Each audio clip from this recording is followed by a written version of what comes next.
আপনার বাড়ি মুন্সিগঞ্জ। নাম জিজ্ঞেস করেন নাকি? আমার নাম বিচারপতি শামসুদ্দিন চৌধুরী মানিক। বিচারপতি শামসুদ্দিন মানিককে হাইকোর্টের কয়েকদিন আগে উপস্থাপন করছো চ্যানেল আইসি সেই মানিককে সিনেমাকে হ্যাঁ হ্যাঁ, সেই মানিককে আমার নাম হলো বিচারপতি মানিক বাড়ি মুন্সিগঞ্জ। আপনার পিতার নাম? পিতার নাম মরহুম আব্দুল হাকিম চৌধুরী। আব্দুল হাকিম চৌধুরী। গুড। জি, আপনি এই যে পালাইতেছেন কেন বলেন? ভয়ে পালাইতেছি। কার বইয়ে?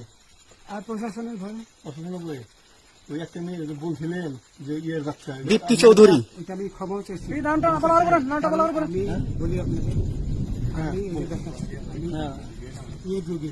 কিসের? আমি তো অত রুগী নেই, মিডিয়াতে তো খুব সুন্দর। আচ্ছা আচ্ছা শোনেন শাহিন সাহেব, একটু স্লো।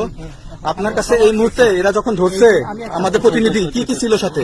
আমার সাথে কি কি ছিল এটা বলেন। আমার সাথে ছিল ব্রিটিশ পাসপোর্ট, হ্যাঁ, বাংলা পাসপোর্ট, বাংলা পাসপোর্ট, টাকা টাকা, আর কথা